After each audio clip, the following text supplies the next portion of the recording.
പണി അതാണ് താര പറയുന്നത്. കണ്ടോ, താരയ്ക്ക് മനസ്സിലായി. താര, ഞാനൊരു പുതിയ സാധനം കൊണ്ടുവന്നു, നിങ്ങളാരും കണ്ടില്ലല്ലോ. ഉള്ളവരൊക്കെ കണ്ടോ, ഞാൻ കാണിച്ചു തരാം. അയ്യോ, അത് മറന്നുപോയായിരുന്നു വർത്താനം തട്ടിൻ്റെ ഇടയ്ക്ക്. കണ്ടോ, ഇതാണ് ശിവലിംഗം. കണ്ടല്ലോ, കണ്ടോ, ശിവലിംഗത്തിന് ഓമുണ്ട്, ശൂലമുണ്ട്, നാഗമുണ്ട്. കണ്ടോ, വലുതുമുണ്ട് ചെറുതുമുണ്ട്. കണ്ടല്ലോ, കാണാത്തവർക്കൊക്കെ കാണാൻ വേണ്ടിയിട്ടാണ്. മറന്നുപോയായിരുന്നു. ഇപ്പോൾ ഫാത്തിമ എല്ലാം കൂടെ വന്നു കഴിഞ്ഞപ്പോൾ ഫാത്തി എല്ലാം കൂടെ പറഞ്ഞു കണ്ട് മറന്നു. കണ്ടോ കണ്ടോ. അപ്പോൾ ഇത് എടുക്കുമ്പോൾ ഒരു വിളക്കുണ്ട്, അതിൻ്റെ കൂടെ കത്തിക്കുന്ന ഒരു വിളക്ക്. കണ്ടോ, ഈ വിളക്ക് ശംഖുവിളക്കെന്ന് പറയും.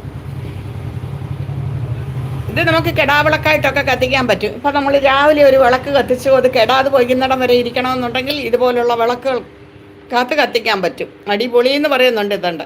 താര ചോദിക്കുന്നു പുതിയത് വാങ്ങിച്ചതാണോ എന്ന്. അല്ല കുഞ്ഞെ,